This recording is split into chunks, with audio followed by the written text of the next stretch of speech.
ईश्वर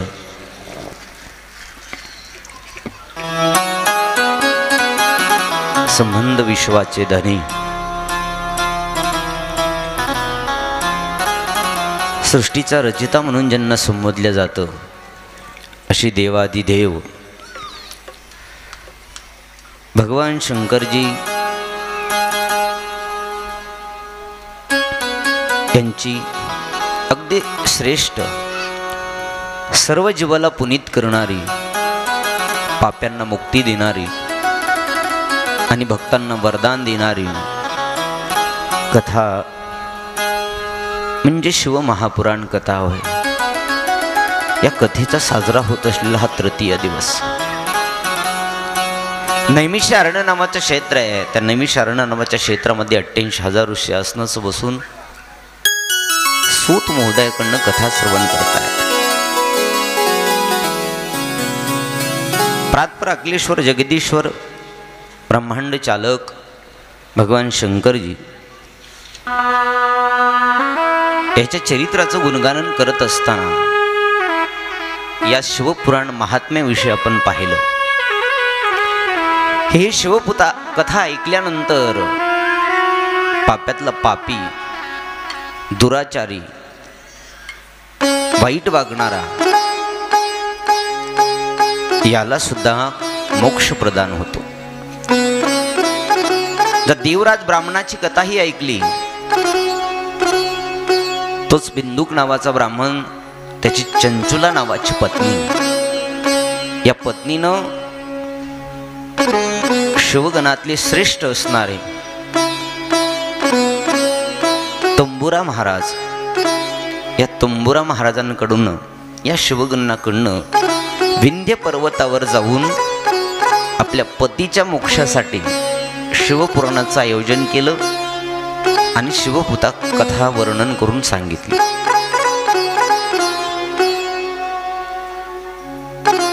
महात्म्याला पूर्णविराम झाल्यानंतर शौनादिक ऋषींनी सूत महोदयाला प्रश्न केला आणि या शिवपुराणातल्या पहिल्या संहितेला म्हणजे विखेश्वर संहितेला प्रारंभ होतो. शौनकांचा प्रश्न आहे, धर्मक्षेत्रे महाक्षेत्रे गंगा कालिंदी समे गमे प्रयागे परम पुण्या ब्रह्मालोकाय समत्व्रते.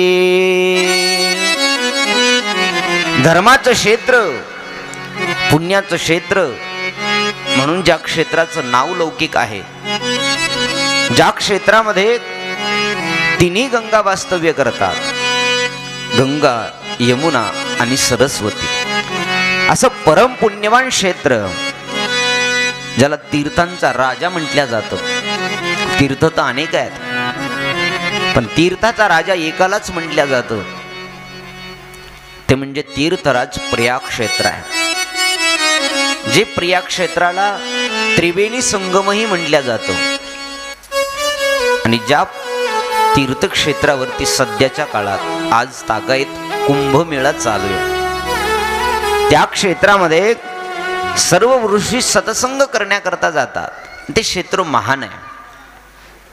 एक गंगा माणसाच्या जीवनात आली तर जीवनात जेवढे काही पापकर्म घडलेले आहेत तेवढे पापकर्म निघून जातात. कल्पना करा ते क्षेत्र किती महान असेल की ज्या ठिकाणी गंगा, यमुना आणि सरस्वती या 3 नद्या आहेत, ह्या 3 गंगा आहेत. गंगेचं स्नान केल्याच्या नंतर माणसाला जीवनात मुक्ती मिळते हे निश्चितच आहे. पण तुकोबरायानं त्याच्या पुढे जाऊन सांगितलंय की निस्ती गंगा आपल्या तोंडानं जरी म्हटलात ना तरी सुद्धा आपल्या जीवनात घडलेली पाप निघून जातात. वाचे मनता गंगा गंगा, वाचे मनता गंगा गंगा, वाचे मनता गंगा गंगा, गंगा मनता गंगा गंगा, वाचे मनता गंगा गंगा, वाचे म्हणता गंगा गंगा वाचे म्हणता गंगा गंगा म्हणता गंगा गंगा सकळ पापे जाती भंगा सकळ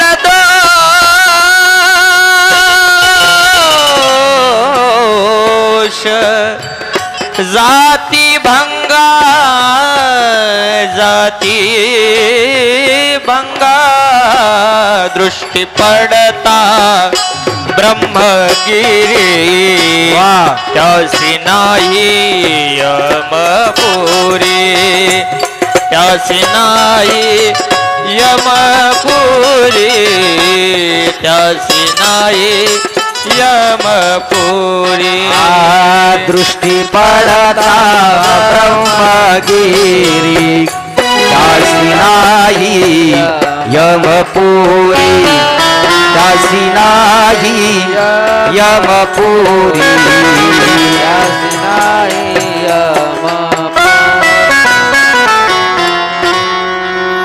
गंगेमध्ये स्नान केल्यानंतर पाप जातील काही नवल आहे. वाचे म्हणता गंगा गंगा सकळ दोष जाती भंगा सकळ दोष जाती भंगा सकळ दोष जाती भंगा सगळी काही दोष निस्ते गंगा म्हटल्यानंतर आंघोळ केल्यावर पुण्यवान होईल नवल नाही. एखाद्याला नाहीच करा वाटली आंघोळ. आता पंढरपूरला गेलात तर पंढरपूरला गेल्यावर चंद्रभागेचं पाणी जरा कसं दिसतं लोकाला, घाण दिसतं, गडूळ दिसतं. तसं ते पाणी घाणही नाही गडूळही नाही. तुम्ही आम्ही जाऊन केलं. इकडं वाईट वागलेलं इकडं घाण वागलेलं आपण जातो तिथं धुवून येतो. मग आता तिथलं जाणार आहे तरी कुठं. त्या चंद्रभागा मैयात स्नान केल्यानंतर पुण्य आहेच, त्याचा उद्धार होणारच आहे. किती पुण्य आहे चंद्रभागा मैयात गेल्यानंतर. आंघोळ केल्यानंतर सगळी पाप निघून जातात. जे ब्रह्महत्येचं पातक लागलं होतं नारद महर्षीला इंद्राला, त्या इंद्राला सगळं तीर्थामध्ये फिरला पण त्याचं ब्रह्महत्येचं पातक कुठं गेलं नाही. कुठं? कुणाचं? इंद्राचं, इंद्रदेवाचं. त्याला लोहदंड दिला होता, हातात लोखंडाचा राड दिला होता आणि ब्रह्मदेवानं सांगितलं होतं की ज्या तीर्थात हे लोहदंड बुड तरल त्या तीर्थात जाऊन तू स्नान करून ये. म्हणजे लोखंडाचा हा राड आणि त्या पाण्यात तो तरला पाहिजे. ज्या तीर्थक्षेत्रात तू जाशील तो तरला पाहिजे, त्याच्यात आंघोळ करून ये म्हणजे तुझं पाप धुवून जाईल. ह्यानं जगातली सगळी तीर्थ पाहिली.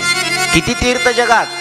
360 तीर्थ आहे. 360 हे 360 तीर्थ पाहिले. शेवटी चंद्रभागा मैयात आला इंद्रदेव आणि चंद्रभागा मातेत आल्यानंतर त्याला असं वाटायला लागलं इथं जर स्नान केलं किंवा इथं जर हा लोहदंड नाही तरला तर माझं ब्रह्महत्येचं पातक कुठंच जाणार नाही. माझ्या डोक्यावर जे बसलेलं पाप आहे ते काही केलं जाणार नाही. भीत तो पुंडलिकरायाच्या समोर आला. पुंडलिकरायाचं मंदिर माहिती ना, गेले असाल पंढरपूरला. पुंडलिकरायाच्या मंदिराच्या समोर आला आणि त्यानं हातातला तो लोहदंड होता तो चंद्रभागा मैयात सोडला. आश्चर्य असं, जगातल्या 359 तीर्थामध्ये जो बुडाला होता तो तीर्थ लोहदंड तिथं तरला आणि तो लोहदंड तरल्यामुळे इंद्राला आनंद वाटला आणि इंद्राला वाटलं आपलं पाप या नदीमध्ये या तीर्थात स्नान केल्यावर निघून जाईल आणि निघून गेलं त्याचं. म्हणून पंढरपूरला कधी गेलात तर बारकाईनं पहा, पुंडलिकरायाच्या समोर जे तीर्थ बांधलेलं आहे थोडंसं त्याच्यावर नाव टाकलेलं आहे चंद्रभागा तीर्थ नाही, काय लोहदंड तीर्थ. म्हणजे जिथं लाकंडाचा ते लोखंडाचा रॉड सुद्धा तरल्या गेला आणि ब्रह्महत्येचं पातक इंद्राच्या डोक्यावरून निघून गेलं. असा चंद्रभागा मैयाचा पराक्रम इतकी पुनीत आहे. पण आपण म्हणतो ती का नाही. तीर्थाला कधी एखाद्या वेळेस तुम्हाला त्याच्यात स्नान नाही करावं वाटलं हरकत नाही, पण या वाणीनं तीर्थाला नाव ठेवायचं नाही. तीर्थाचं नाव घेतलं तर वाणीनं पुण्य मिळतं आणि नाव ठेवल्यावर पापही मिळतं. बरं, संत म्हणतात नाही तुम्हाला चंद्रभागेची आंघोळ करा वाटली, नाही गंगेची आंघोळ करा वाटली, नाही स्नान करा वाटलं हरकत नाही, पण चंद्रभागा मैया एवढी गहाण आहे, एवढे असं आहे, हे असं आहे, तसं असं तरी कमीत कमी म्हणत जाऊ नका. तुकोबराय म्हणले निस्तं तोंडानं गंगा गंगा म्हणल्यावर गंगेला आंघोळ केल्याचं पुण्य आपल्या पदरात पडतं. आणि त्याच गंगेला जर आपण घाण म्हणला तर, त्याच गंगेला आपण जर नाव ठेवले तर ते पापही आपल्या पदरात पडणार आहे. कारण एका नाण्याला जशा दोन बाजू असतात, जर पुण्य मिळत असेल नावानं तर नाव ठेवल्यावर पाप सुद्धा मिळायलाच पाहिजे ना. का असं आहे की फक्त नाव घेतलं तरच पुण्य मिळतं, नाव ठेवल्यावर काही मिळत नाही. त्या प्रकारची ही गंगा यमुना सरस्वती तीर्थांचा राजा ज्याला म्हटलं जातं, सगळी काही पाप घालवण्याचं एकच क्षेत्र आहे, त्याला प्रयागराज असं म्हणतात. आपल्या पितरांना मोक्ष द्यायचा असेल प्रयागराजला जेऊन पिंडदान करावं. आणि सध्या 144 वर्षानंतर जो कुंभमेळा भरलेला आहे हा महाकुंभ आहे. कुंभ 3 प्रकारचा, एक उपकुंभ, निस्ता कुंभ आणि एक महाकुंभ. आणि सध्या चालू आहे तो महाकुंभ. या महाकुंभात अमृत ज्यावेळेस समुद्र मंथनात, ते मी सांगलच पुढं कथेत येणारच आहे.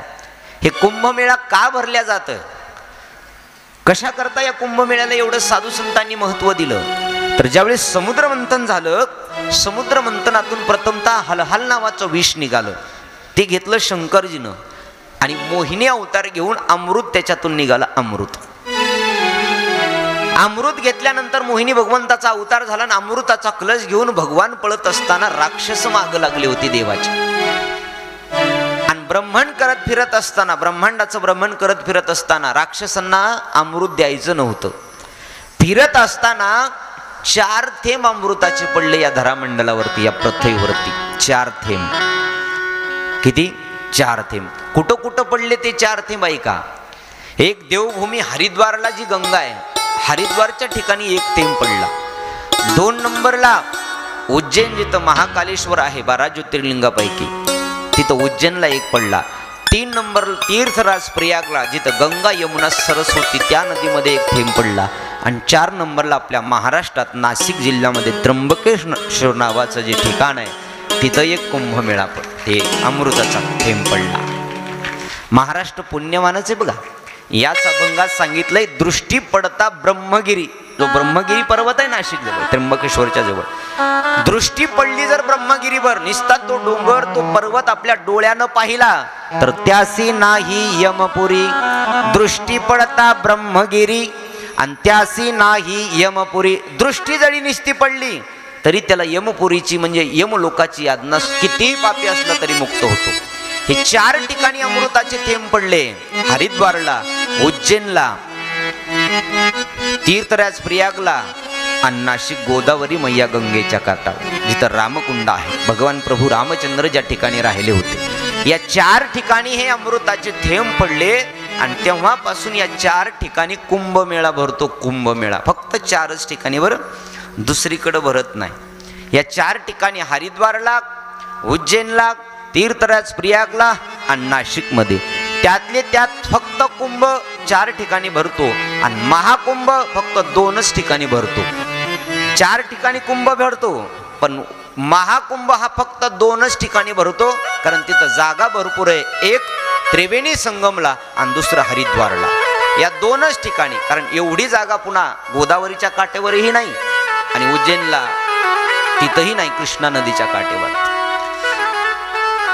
हे गंगा यमुना सरस्वती अगदी पवित्र आहेत आणि या पवित्र स्थानी 88,000 ऋषी शौनकांच्या सानिध्यात येऊन बसतात आणि शौनकांना प्रश्न करतात, महोदय,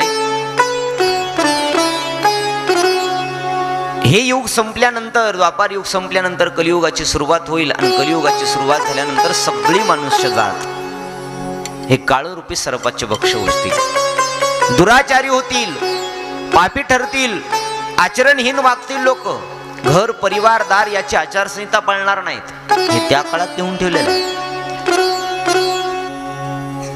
आई वडिलाची पूजा करणार नाहीत, थोर मोठ्याचा आदर करणार नाहीत. पूर्वी असं होतं बघा, आमच्याच लहानपणी, आता एक 20-25 वर्षाखालीचीच गोष्ट पहा.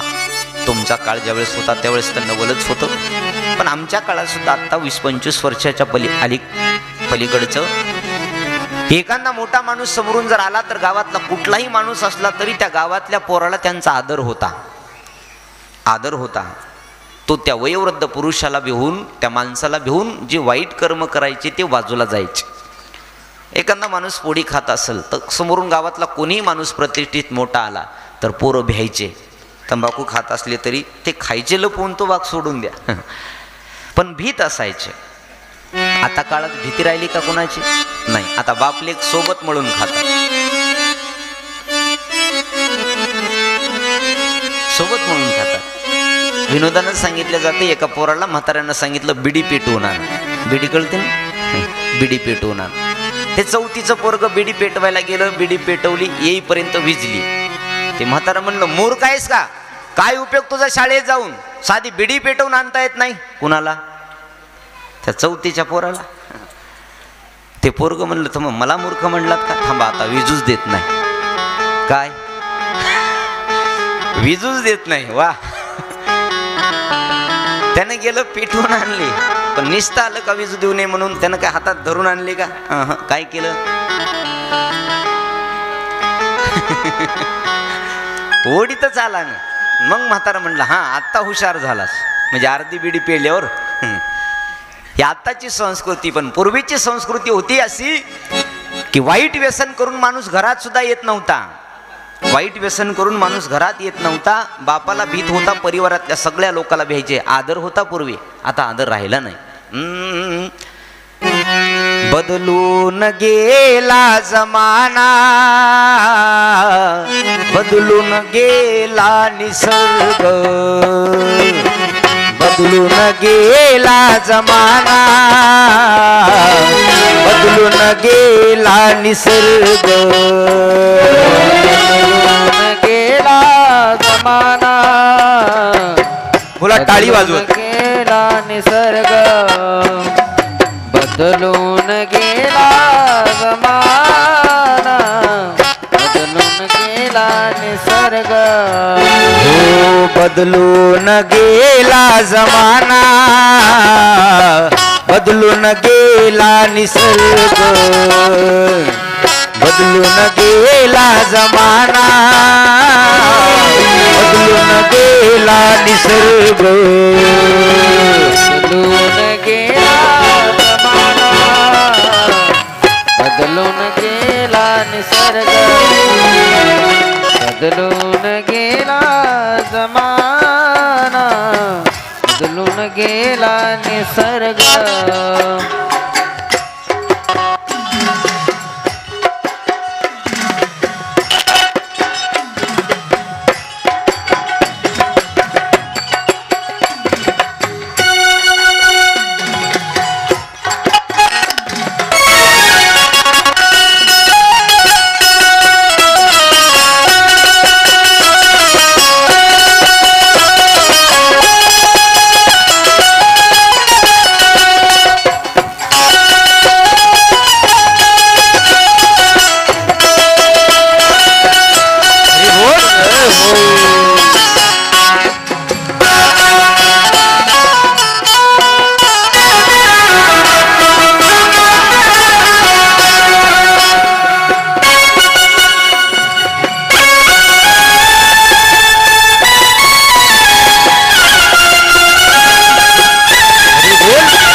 जमान्यामध्ये नाही आई वडिलांची कदर आहे आई वडिलांची बिकदर हो या जमान्यामध्ये नाही आई वडिलांची कदर या जमान्यामध्ये नाही आई वडिलाची कदर हो बदलून गेला जमाना बदलून गेला निसर्ग गेला जमाना बदलून गेला निसर्ग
गोड ह्यांच्यासाठी टाळ्या वाजवा आता.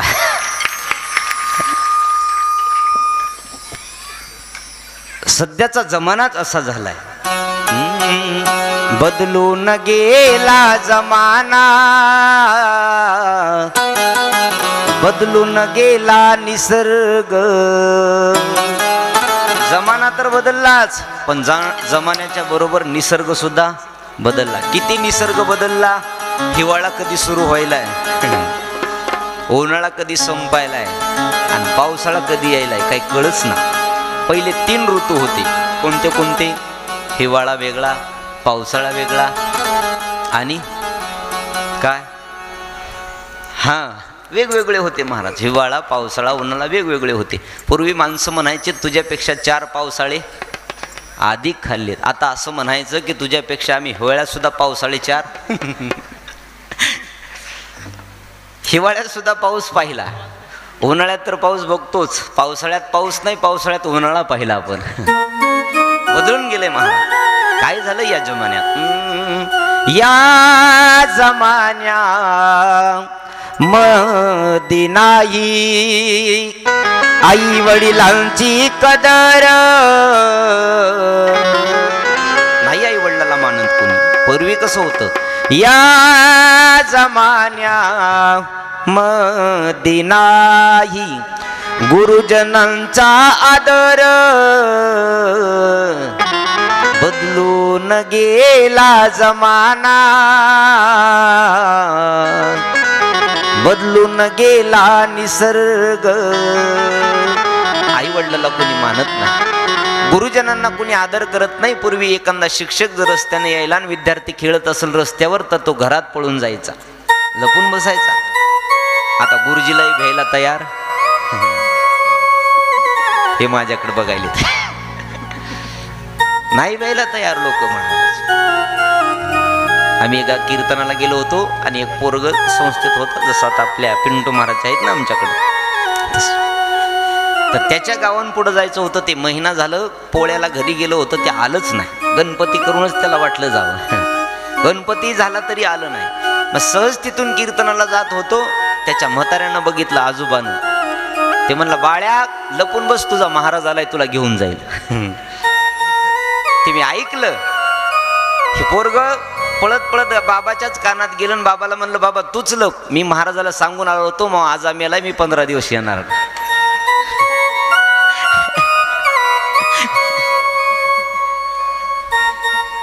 राहिला का आदर गुरुजनांचा? अजिबात नाही. पूर्वी भ्यायचे शिक्षकाला. आपल्याकडं 5 पिता सांगितले जातात प्रत्येकाला. 5 पिता म्हणजे 5 वडीलही प्रत्येकाला. पहिला आहे जन्मदाता, दुसरा आहे देव, तिसरा आहे आचार्य, चौथा आहे आपण ज्याच्याकडून विद्या अर्जन करतो, एखादी गोष्ट घेतो तो, आणि पाचवा आहे आपल्या गुरुचा वडील. हे 5 प्रकारचे पिता प्रत्येकाला शास्त्रानं सांगितले, पण आदर होता पूर्वी, आता राहिला नाही. शौनकादिक ऋषी सूत महोदयाला सांगतात, आता काळ विचित्र झालाय. या काळात कोणी कोणाचा आदर करायला तयार नाही, कोणी कोणाची भीती मानायला तयार नाही. सगळी लोक सैराट झाली सध्या. कुणाचा आदर नाही, कुणाची भीती नाही, जसं आपल्या मनाला वाटल तसं लोक वागायला लागली. शौनकादिक ऋषी सूत महोदयाला म्हणतात, या कलियुगात एवढं विचित्र झालंय की आई वडिलाचे विरोधक तयार झालेत. नाथबाबांनी भारुडात वर्णन केलं, पुत्र तो होईल पित्याचा वैरी. बाप लेक सुद्धा एवढं वैरत्व पत्करतायत सध्याच्या काळात. भाऊ भाऊ पत्करतायत, नवल नाही. पण ज्या आईच्या पोटी आपला जन्म झाला, ज्या बापाच्या पोटी जन्म झाला, त्या माय बापाला लोक बोलायला सुद्धा तयार नाहीत. माई बापासोबत भांडणं झाले तर बोलायला तयार नाहीत बापाला. भावा भावाचं भांडण झालं कुठल्या गोष्टीनं, तर 7 जन्माचं वैर आहे असं वागतात. सख्या भावाच्या पोरीचं लग्न असलं तरी भावाला आमंत्रण नाही, पत्रिकेवर त्याचं नाव नाही. अख्ख्या गावाची नावं टाकल, पाहुण्या रावळ्याला आमंत्रण देईल, कुठल्याही माणसाला मूळ देईल, पण सख्या भावाला विचारत सुद्धा नाही विचारत. आज भाऊ भाऊ बोलायला तयार नाही. 6 महिन्यानं वर्षानं भाऊ भाऊ भेटतात फक्त कोर्टात. केस ज्या दिवशी चालते ना त्याच दिवशी समोरासमोर आहे. एक आईच्या पोटी जन्मलेली लेकरं. लहानपणी सुद्धा पूर्वी व्यसन करणारी माणसं जरा मोठी होती, म्हणजे 25-30 वर्षानंतर बेरोजगार झालेली माणसं व्यसनाच्या अधीन जायचे. बेरोजगार झालेली पोरं व्यसनाला अधीन जायचे. पण आज काळ असा झालाय की 4थी-5वीचे पोरं सुद्धा गुटखा मावा पुड्या खातायत. लहान लहान 10 वर्षाचे 12 वर्षाची मुलं सुद्धा व्यसन करतायत. या महाराष्ट्राला आणि या भारत देशाला सध्या बाहेरच्या लोकांपासून भीतीच नाही. या महाराष्ट्राला आणि या भारत देशाला बाहेरच्या लोकांपासून भीती नाही गड्या. सध्या या महाराष्ट्राला आणि या भारत देशाला फक्त व्यसन आणि फॅशनाची भीती जास्त आहे. व्यसनाने एवढे अधीन झाले लोक, एवढे अधीन झाले. माझी विनंती असेल तुम्हाला, बघा तुमचं लेकरू म्हणून, तुमचा भाऊ म्हणून सांगतो, काही नाही 7 दिवसाची भेट तुमची आमची आहे. पुन्हा कधी भेटेल का नाही माहिती नाही. रोज एका गावाला आम्हाला जावं लागतं. कधी काय होईल सांगता येत नाही. वाटतं फक्त सोपं. रात्री विचारा पिंटू महाराजांना आमचा नवनाथ आलता गाडीचं. संभाजीनगर औरंगाबादच्या जवळ रात्री कीर्तन होतं. कीर्तन संपलं आणि एक घेणारा गाडीत येऊन बसला आमच्या. ते म्हणला महाराज तुम्हाला रस्ता दाखवतो. आता मला काय माहित त्यानं घेतलेली, जवळ बसल्यावर वास आला. चला म्हणे तुम्हाला रस्ता दाखवतो. आता माहिती नव्हता रस्ता, त्या दोघाला बी विचारा. हे बघा, हे होता कॅमेरेवाला. गाडीत बसला, त्याने 1-2 किलोमीटर आणलं, ब्रिज खाली उभा केलं त्या औरंगाबाद बीड हवेला. आणि तिथं हवेला उभा केल्याच्या नंतर तिथून गाडीतून उतरलाय. आला होता रस्ता दाखवाय, गाडीतून उतरलाय आणि पुन्हा विचारायलाय कुठं जायचंय तुम्हाला.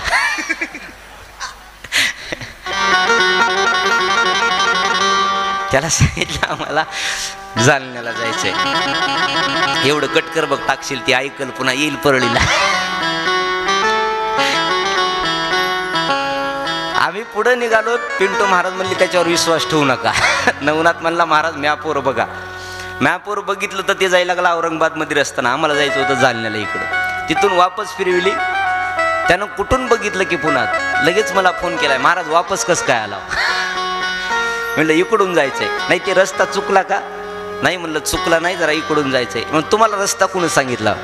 ज्यानं सांगितलं होता तेच फोन करून पुन्हा म्हणाले तुम्हाला कुणच रस्ता सांगितला होता.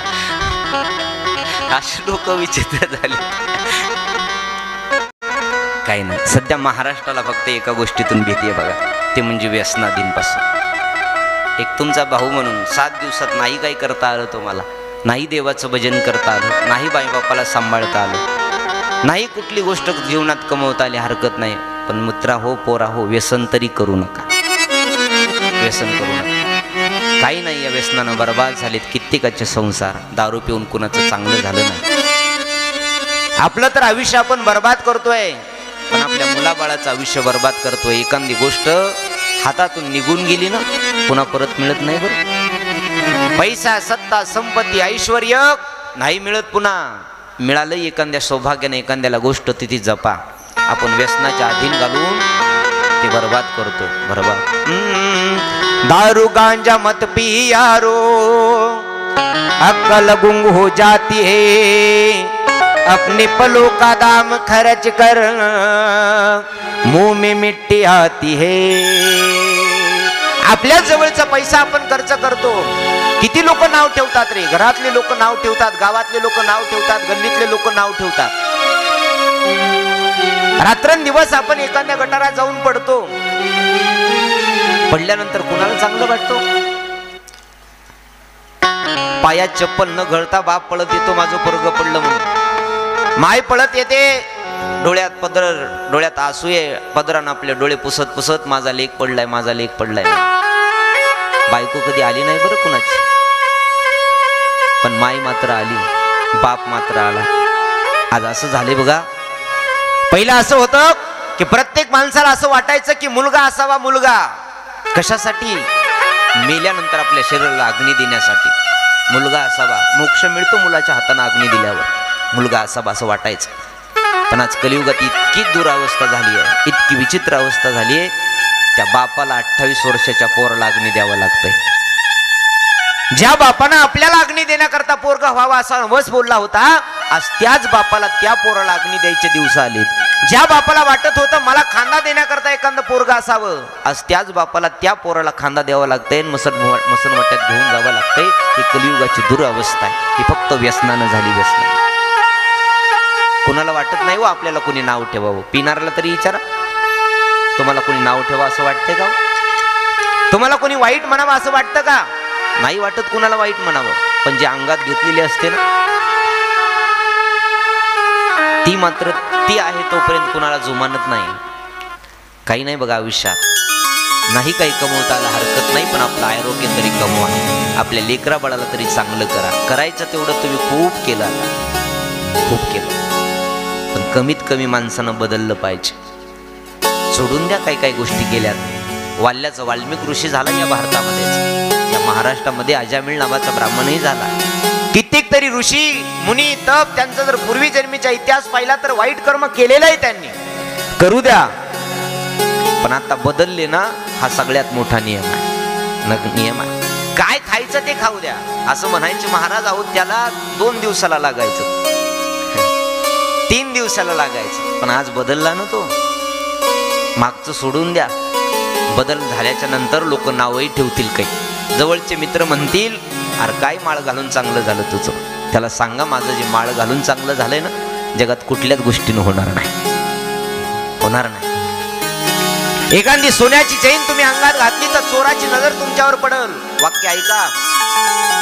एखादी सोन्याची साखळी, सोन्याची चैन जर अंगावर घातलं तर चोराची नजर पडल, पण पवित्र तुळशीची माळ जर गळ्यात घातली तर माझ्या देवाची नजर तुमच्यावर पडल. देवाची नजर पडल. जीवन खूप सुखात जगता येतं बघा. जीवन खूप चांगलंय. नरदेह आलाय, त्यातले त्यात आपण पवित्र अशा भगवान बाबाच्या वंशात जन्माला आलात.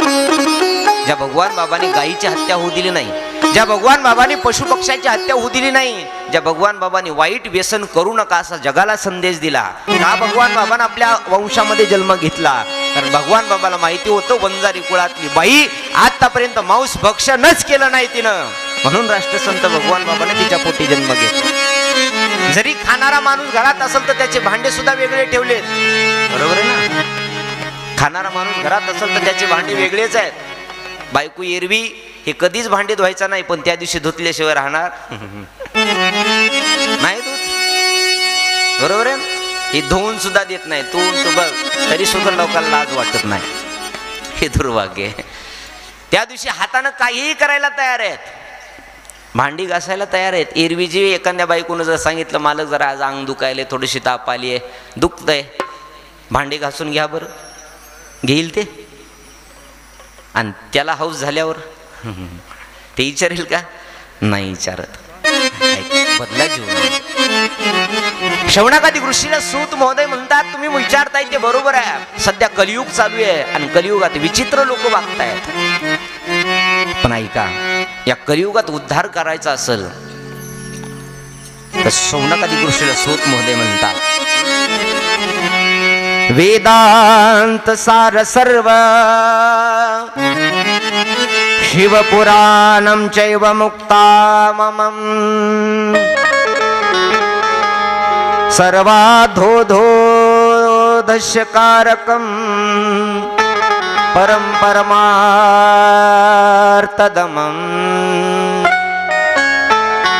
शिवपुराणामध्ये वर्णन आहे. शौनकादिक ऋषीला सूत मोदय म्हणतात, सर्व शास्त्राचं सार, परम पुण्यवान जीवात्म्याला पावन करणारी ही शंकरजीची शिवपुराण नावाची कथा आहे. आणि हे शिवपुराण ज्या महात्म्यानं, ज्या पुरुषानं, ज्या जीवानं ऐकली त्याचं परम कल्याणच होणार आहे. शौनकांनी प्रश्न केल्याबरोबर सूत म्हणतात, अगदी गोड अशी शिवपुराण आहे. या शिवपुराणामध्ये प्रथमतः 100 श्लोक आले. 100 संख्या निर्माण केली शिवजीने. 18 पुराणाची निर्मिती केली. पण त्या 18 पुराणापैकी सर्वात श्रेष्ठ एक श्रीमद भागवत महापुराण. या 2च पुराणाला महापुराण म्हटल्या जातं बघा. बाकी सगळ्या पुराणाला पुराण म्हटल्या जातं. स्कंद पुराण, वायू पुराण, अग्नी पुराण, ब्रह्मांड पुराण, फक्त पुराण आहेत बाकीचे. पण महापुराण 2च आहेत. एक श्रीमद भागवत महापुराण आणि दुसरं शिव महापुराण. शौनकादिक ऋषीला सांगतात, या शिव महापुराणामध्ये 7 संहिता आहेत. या 7 संहितेमध्ये प्रत्येक हा कर्मशः. विज्ञेश्वर संहितेमध्ये 18,000 श्लोक आहेत. रुद्र संहितेत 3,000 श्लोक आहेत. शतरुद्र संहितेत 3,000 श्लोक आहेत. कोटी रुद्र संहितेत 9,000 श्लोक आहेत. उमा संहितेमध्ये 8,000 श्लोक आहेत. कैलास संहितेमध्ये 6,000 श्लोक आहेत. वायव्य संहितेमध्ये 4,000 श्लोक आहेत. विनायक संहिता आहे म्हणजे गजानन महाराजांची, जो गणपती बाप्पाचा आहे, याच्यामध्ये 8,000 श्लोक आहेत. पुन्हा मातृसंहिता आहे म्हणजे जिला उमा संहिता असं म्हटलं. असं एकूण या शिवपुराणामध्ये 24,000 श्लोक आहेत. 24,000. या 24,000 श्लोकाचं वर्णन करत असताना शौनकादिक ऋषी सूत महोदयाला वर्णन करून सांगतायत, जीवाला पुनीत व्हायचं असेल, पावन व्हायचं असेल तर नाही या 24,000 श्लोकापैकी एखादा श्लोक पाठ करता आला, नाही म्हणता आला, हरकत नाही.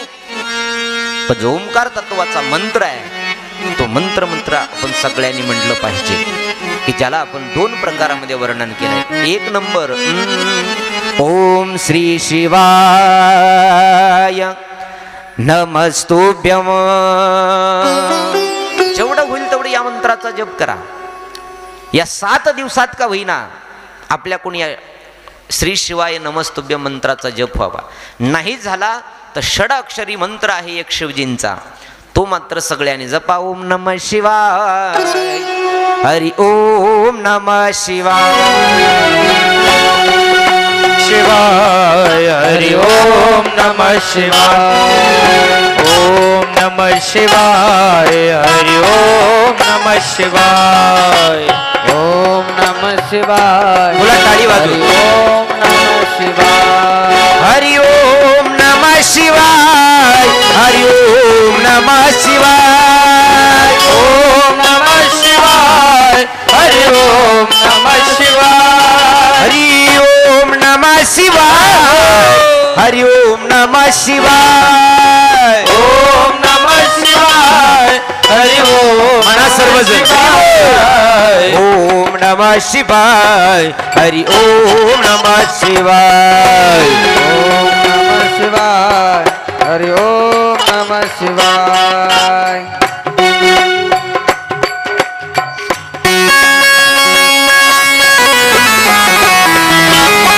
बोल.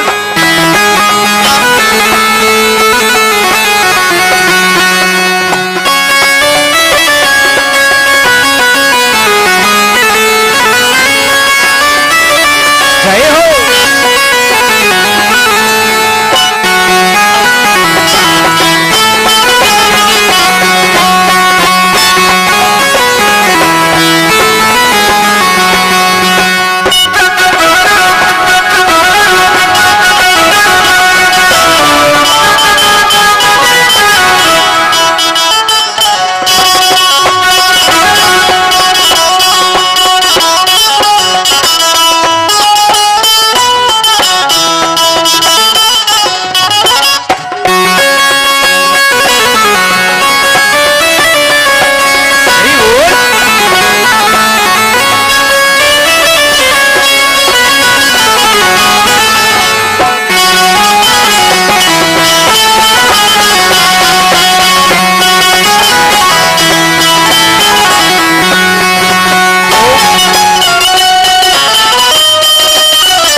शिवाय ओम नमः शिवाय हरि ओम नमः शिवाय ओम नमः शिवाय हरि ओम नमः शिवाय ओम नमः शिवाय हरि ओम नमः शिवाय ओम नमः शिवाय ओम नमः शिवाय हरि ओम नमः शिवाय ओम नमः शिवाय हरि ओम नमः शिवाय हे ओम नमः शिवाय हरि ओम नमः शिवाय ओम नमः शिवाय ओम नमः शिवाय ओम नमः शिवाय हरि ओम नमः शिवाय ओम नमः शिवाय ओम नमः शिवाय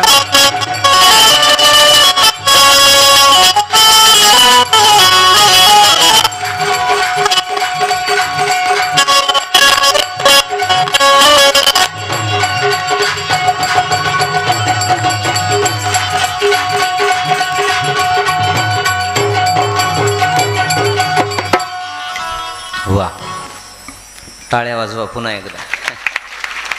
ते माईक बंद पडायला त्याला एकदा काहीतरी करा, म्हणजे ते नेमकं रंगात आलं की ते माईक बंद पड. यावर्षी खरंच तुम्हाला सगळेच चांगले भेटलेत, आहे का? सगळेच चांगले.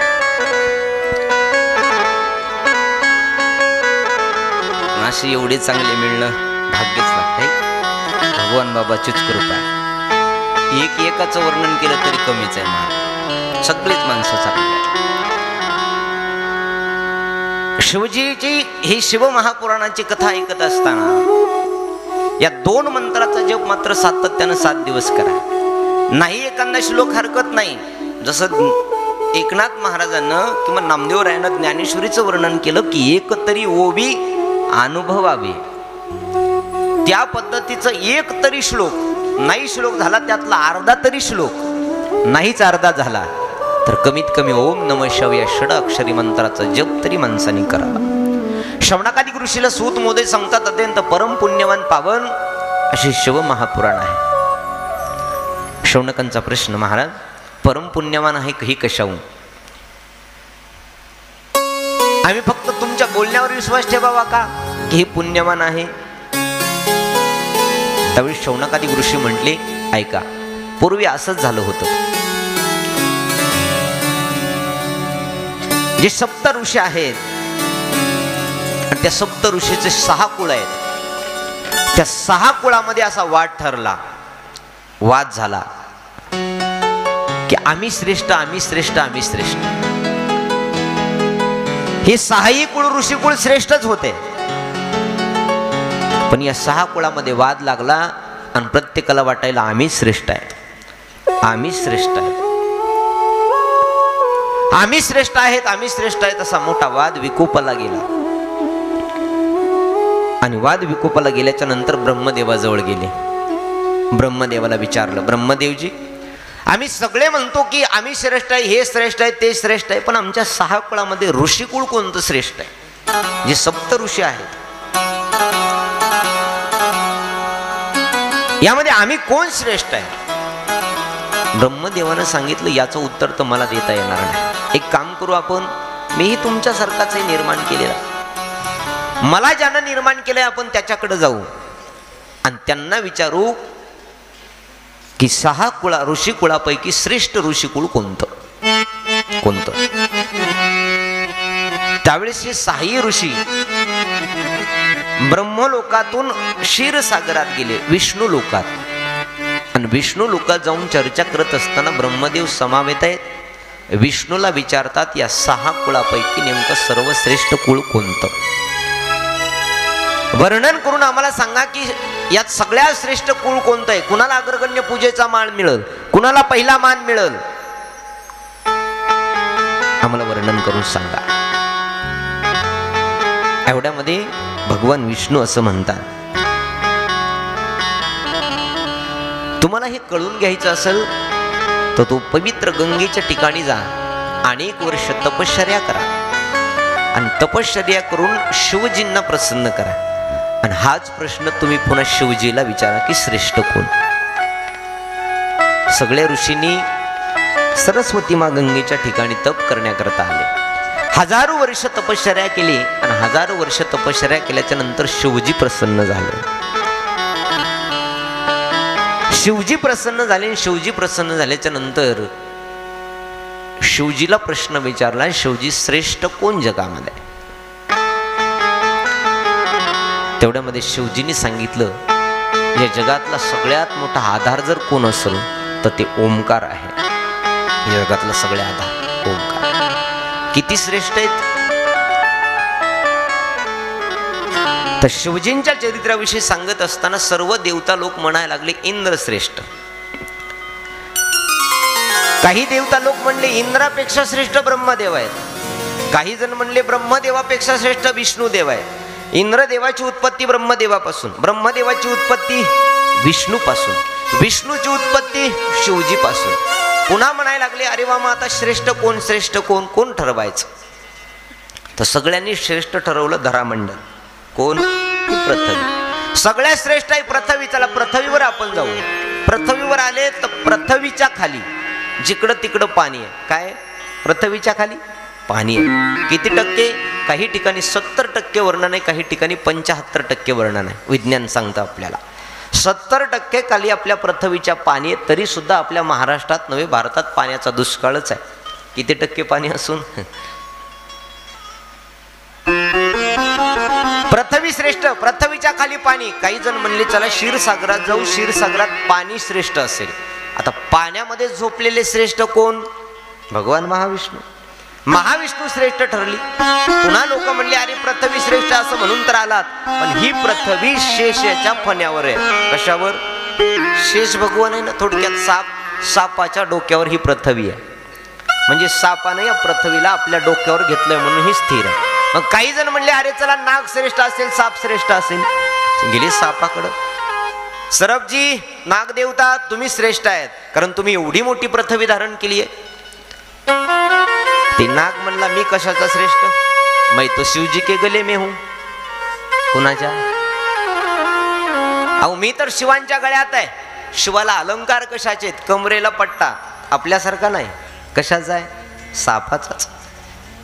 इथं बाजूबंद घातलेले आहेत, लेकराला लहानपणी घालताना तसे बाजूबंद सुद्धा सापाचेच आहे. बरं, गळ्यात हार, चप्पल हार, बुटहार, नेकलेस. मोसे नैना नैना नैना मोसे नैना नैना नैना मोसे नैना मोसे नैना नैना नैना नैना मोसे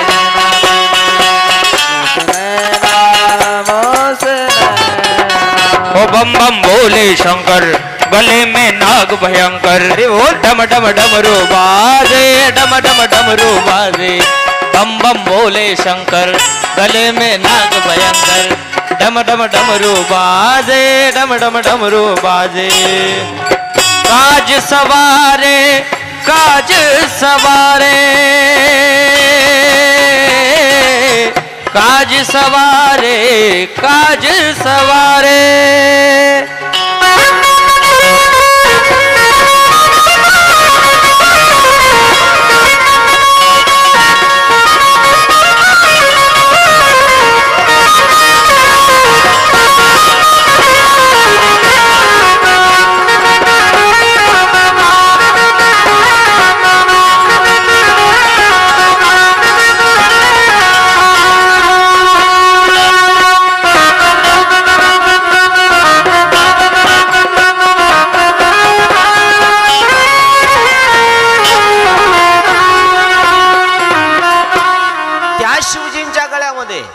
हा नागदेवता. सगळे म्हणले मग आता देवाला दुसरीकडे शोधायचं का?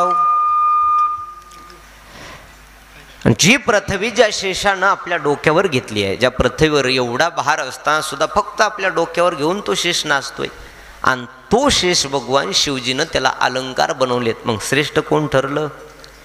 शिवजी ठरले. काही जण पुन्हा म्हणले अरे शिवजी काय काय श्रेष्ठ? शिवजी तो नंदीवर बैठे. शिवजी कशानं श्रेष्ठ? शिवजी तर कुणावर बसलेत? कुणावर?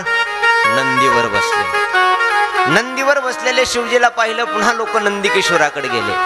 अरे भगवान नंदीकेश्वर, आप जग में सबसे श्रेष्ठ होतो, आप सगळ्यात श्रेष्ठ आहेत, आप सगळ्यात श्रेष्ठ आहेत, सगळे म्हणायला लागले. तेवढ्यात आली सिंहावर बसून. कोण? कोण? सिंहावर म्हणा वाघावर म्हणा कोण आली बसून? जगदंबा. त्या सिंहाला त्या वाघाला पाहिलं नंदीनं. गेला नंदी पळून. कुणाला पाहून? वाघाला. सिंहाला पाहून नंदी पळून गेला. सगळेजण पुन्हा सिंहाच्या माग वाघाच्या माग. अरे सिंह जी आप श्रेष्ठ हो, हमें लगा नंदी श्रेष्ठ है, नहीं लेकिन तुम तो श्रेष्ठ निकले. तुम्हाला बघितलं नंदी पळून गेला, तुम्ही श्रेष्ठ तुम्ही श्रेष्ठ. पुन्हा त्याच्यावर बसलेली पार्वती पाहिली. कुणावर बसलेली? बघितले ना, पार्वती मातेचं वाहन. सिंह म्हणा वाघ म्हणा, त्या वाघावर बसलेली सिंहावर बसलेली पार्वती मैया पाहिली आणि सगळ्यानं एकमुखानं निर्णय केला की सगळ्यात श्रेष्ठ आता फक्त पार्वती मैयाच आहे. कोण? पार्वती मैया. सगळ्यात श्रेष्ठ शक्ती श्रेष्ठ ठरली. ती शक्ती म्हणजे शिवजींची अर्धांगिनी. त्या शिवजींचे 2 रूप आहेत. एक अर्ध नारे नटीश्वर म्हणजे अर्धे शंकर जे आहेत आणि अर्धी पार्वती मैया आहे. जगात सर्वात श्रेष्ठ ठरली शक्ती मा, जगदंबा मा. म्हणून सगळे जगदंबेला भेटेत. कुणाला? सगळे महाराज असले कुणाला भेटेत? जगदंबेला. जगदंबेला भ्यावंच लागतंय. असं म्हणतात बघा. एक जण विनोदानं घराच्या बाहेर पडला, हातात तलवार घेतली आणि त्याला ती म्हणला आज वाघाला मारायचं. कुणाला? वाघाला मारायचंय. वाघाला मारायचंय. जगात मी कुणालाच भेट नाही. ती घरातून स्वयंपाकघरातून म्हणली काय म्हणलास? ते म्हणला तुला सोडून.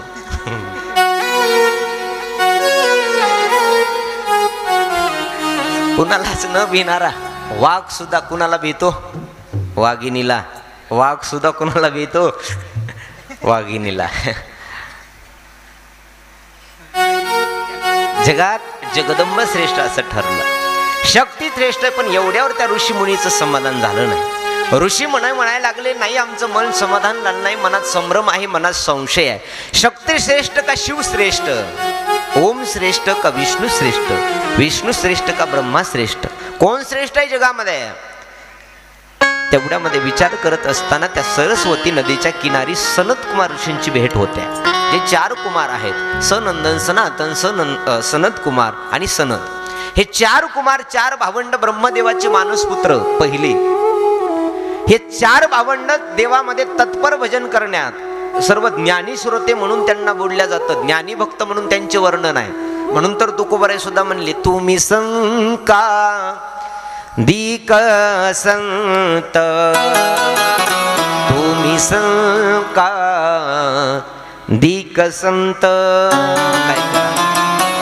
सांगा देवा नमस्कार, सांगा देवा नमस्कार. देवाला माझा नमस्कार सांगा. तुकोबाराय म्हणतात एवढा करा उपकार, सांगा देवा नमस्कार. तुम्ही संकादिक संत मनविता कृपावंत. तुम्ही अगदी कृपावान आहात. मग काय करा? देवाला नमस्कार सांगा आमचा. हे सनत कुमार ऋषी सरस्वती नदीच्या किनारी भेटतात. आणि सनत कुमार ऋषी भेटल्यानंतर ते सप्त ऋषी पुन्हा विचार करायला लागले. विचारायला 6 ऋषी विचारायला लागले आमचं कुळ कुणाचं श्रेष्ठ, कुणाचं श्रेष्ठ. त्यावेळेस तिथं भेटले नंदिकेश्वर भगवान या सनत कुमार ऋषीला. हा नंदिकेश्वर भगवंताला पुन्हा प्रार्थना केली की सर्वात श्रेष्ठ कोण? तर नंदिकेश्वराने सांगितलं की सर्वात श्रेष्ठ फक्त शिवजीच आहेत, जे अकारण करुणावरून आले आहेत, ज्यांना जन्म नाही, मृत्यू नाही, ज्यांना आई वडिलाचा पत्ता नाही, ज्याला कुळाचा पत्ता नाही, असा सर्वश्रेष्ठ देव एकच आहे. त्याला उमापती महादेव असं म्हणतात. या महादेवांचा जन्म कुणाला सांगता येणार नाही. या महादेवांच्या जन्माची कथा कुणाला सांगता येणार नाही. या महादेवाच्या आई वडिलाचं नाव कुणाला सांगता येणार नाही. या महादेवाचं कुळ कुणाला सांगता येणार नाही. या महादेवाचं गोत्र कुणाला सांगता येणार नाही.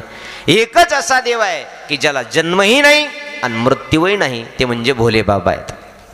जन्म मृत्यूच्या पलीकडं सगळे देव बघा. विष्णूचे 10 अवतार, भागवतात 24 अवतार. विष्णू भगवंताचे अवतार किती? गीतामध्ये, गीतेशास्त्रात, गीता जी आहे ना आपल्याकडं, तिच्यामध्ये 10 सांगितले, भागवतामध्ये 24 सांगितले. ज्याला वराह भगवान आपण अवतार म्हणा, नरसिंह म्हणा, राम म्हणा, कृष्ण म्हणा, बलराम म्हणा, वामन म्हणा, असे जे 10 अवतार आहेत हे 10ही अवतार विष्णूने घेतले, पण 10ही अवतार संपावे लागले, संपले. त्रेतायुगात प्रभू रामचंद्राचा अवतार घेतला, संपवाही लागला. द्वापार युगात भगवान कृष्ण परमात्म्याचा अवतार घेतला, तोही संपावा लागला. आता कलियुगात पांडुरंगाचा अवतार घेतलाय, बुद्ध अवतार ज्याला म्हटल्या जातो, तो पांडुरंगाचा अवतार सुद्धा संपणार आहे, त्याला सुद्धा ते संपावंच लागणार आहे. कलियुगाचं आयुष्य आहे 4,32,000 वर्ष. आताचे जे युग आहे ना, ते युग 4,32,000 वर्ष इतकं जगणार आहे. आणि आता त्याच्यातली फक्त 5,000 वर्ष संपलीत, युग 28व सुरू आहे. पटत नसलं तर रोज आरतीत म्हणतो, युगे 28 विटेवर युभा वामांगी रुक्माई दिश दिव्य शोभा. 8वं युग सुरू आहे. जर कोणी देव बाप्पा आपले अभिषेक करत असतील तर त्याच्यात म्हणतात 7वं मन्वंतर सुरू आहे. सप्त मन्वंतरे यत्र गोत्र, या 7 मन्वंतरामध्ये आपण तुमचा आमचा जन्म आहे. 7वं आणि 8वं मन्वंतर सुरू झाल्याच्या नंतर आता सध्याचा स्वयंभू मनू नावाचे मन्वंतराचे अधिपती देव आहेत. स्वयंभू मनू, ज्या मनू महाराजापासूनच भागवताची सृष्टीची उत्पत्ती झाली, ती येणारच आहे आपल्याला ऐकायला. ते मनू महाराजापासूनच 3 पोरी आणि 2 पोरं झाले, प्रियव्रत, आकुली आणि देवहूती प्रसूती. या 3 पोरी झाल्या. त्या मनू महाराजांचं सध्याचं राज्य चालू आहे, म्हणजे त्यांचं युग चालू आहे. हे सप्त मन्वंतर. आणि सप्त मन्वंतरातले मनू संपले की 8वं मन्वंतर लागणार आहे. आणि तुम्ही आम्ही जे दिवाळीला पाडव्याला पूजा करतो, त्या 8व्या मन्वंतरातला राजा हा बळी होणार आहे. आपण म्हणतोय ना की येडापिडा जाऊ दे, हे 8व्या मन्वंतरात होणार आहे. त्यावेळेस 28वं युग संपल आणि 29वं युग सुरू होईल. तोपर्यंत काही तुम्ही राहणार नाही, पण उगाच सांगून जाईल. या सप्त ऋषींना नंदिकेश्वरला प्रार्थना केली. सगळ्यात श्रेष्ठ कोण आहे? फक्त शिवच आहे. तेवढ्यामध्ये नंदिकेश्वर भगवान या सनत कुमार ऋषीला आणि 6 श्रेष्ठ ऋषी कुळाला सांगतायत की बाबांनो, फक्त तुम्ही शिवजीचं चिंतन करा. आणि शिवजीचं परम भाग्यानं ही शिवकथा आपल्याला आज ऐकायला मिळाली आहे. आणि आज आपल्याला कथेच्या शेवटी शंकरजीचंही दृश्य, ब्रह्मदेव आणि विष्णू हे सुद्धा पाहायला मिळणार. हे तिन्ही देव जसे निर्माण झाले हे वर्णन केल्याबरोबर शौनकादिक ऋषीच्या मनामध्ये प्रश्न आला, महाराज, एखाद्या माणसाने शिवकथा ऐकली आणि शिवकथा ऐकून एखाद्याचा उद्धार नाही झाला तर त्यानं काय करावं? प्रश्न आहे बघा. शिवकथा ऐकली आहे आणि शिवकथा ऐकून एखाद्याचा उद्धार नाही झाला तर काय करावं? तर सूतजी त्याच्यासाठी उत्तर देतात. सूतजी म्हणतात, एखाद्याला शिवकथा ऐकून जर उद्धार नाही झाला तर त्यांनी आपल्या घरी जायचं, एक मातीचं लिंग बनवायचं, मातीचं शिवजींचं, आणि लिंग बनवून त्याला दीप धूप समर्पित करून अष्टांगानं ओम नमः शिवाय या षडमंत्राचा जप करायचा. आणि रोज त्याला बेलाचं पत्र, बेलाचं पान व्हायचं आणि त्याची पूजा करायची. शिवलिंगाची पूजा केली रे केली निश्चित त्याला निराकार निर्गुण तत्व प्राप्त होऊन कैलासाची पूजा होते. आणि कैलासाची पूजा झाल्यानंतर माणसाला जन्म मृत्यू रहित शिवजींची कृपा होते. आणि शिवजींची कृपा झाली रे झाली की जीवाचं कल्याण झालं.